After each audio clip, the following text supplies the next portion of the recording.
जाय बे YouTube channel गोदान खुलिदों जेरै आं बायदि आंबोथ' दा इउटुब चेनेल गोदान खुलिजेनदों नालाय रावबो साबस्क्राइबर खालामथ'वा आरो साबस्क्राइब खालामनो थिनहरबाबो रावबो साबस्क्राइब खालामा।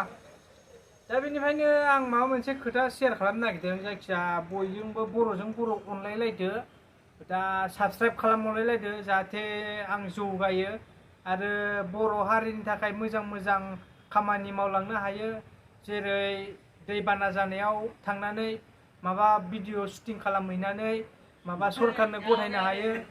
जेरै लेखा अबे जायगायाव स्कुल गैया बेफोर जायगायाव फट' खेबनानै सरखारनो दिन्थिनो हायो। दा बेनिखायनो बिदिखौ दिन्थिनो थाखाय साबस्क्राइबार नांगौ लोगोफोर। दा बेनिखायनो आंनो साबस्क्राइब खालामहर आंनाव गासिबो लोगोफोर। दा मालाय ओरै गिदिर साबस्क्राइबार गोनांफ्रा बिदि खामानि मावा। दा आं मावलांगोन लोगोफोर, आंनाव साबस्क्राइबार बुरजा जालांबाबो आं मावलांगोन, बर' हारिनि थाखाय मोजांनि थाखाय मावलांगोन लोगोफोर। दा बे बि बयस मोननो, सोरबा गेमस्रि मोननो, सोरबा संगिना एक्ट्रिस मोननो, सोरबा मिथि एक्ट्रिस मोननो, सोरबा फांफुलि एक्ट्रिस मोननो, बेफोरथ' बिदियाव हेफाजाब होआ रावबो। दा आङो हेफाजाब होगोन लोगोफोर। दा आंनि चेनेलखौल' साबस्क्राइब खालाम, उनाव दामि जालांगोन आंबो बिसोरबायदि। दा स्टार्टिंआव जाथ'वा नालाय, दा उनाव जालांगोन। आंबो बिराद खस्थ' खालामगोन साबस्क्राइबार मोननो थाखाय। दा बिथांमोनाबो आंनि खस्थ' खालामनायखौ एसे नाहरदो आरो आंनि चेनेलखौबो साबस्क्राइब खालामदो। दा जेबो केमेराबो गैथ'वा लोगोफोर, दा मबाइलजोंनो खेबनांलागासिनो। उनाव एसेसो डेभेलप जालांगोन, मास मोनसेसो थानानै केमेरा बायनो नागिरदों आङो। दा मबाइलजोंनो बर्थमान सोलिथ'नोसै 1 माससोआ। दा बेनिखायनो अननानै आंखौ जौगाहोनो थाखाय नोंथांमोना आंनि चेनेलखौ साबस्क्राइब खालामबानो जाबाय।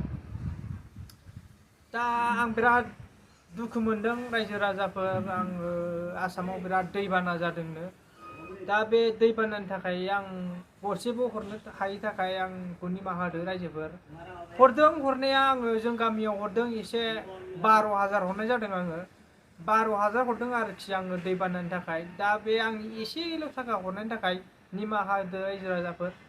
दा आङो बिराद दुखु मोनदों, जोंनि बर'फ्रा सोरबा हा सेजादोंनो, सोरबा दै खुरखा जादोंनो, सोरबा दैबानाजों थानो मोनाखैनो। बेखौ आंनि गोसोआव बिराद दुखु मोनदों लोगोफोर, रायजो राजाफोर।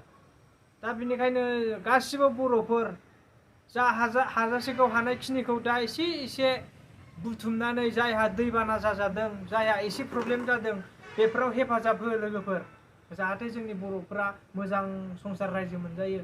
गोजोन्थों।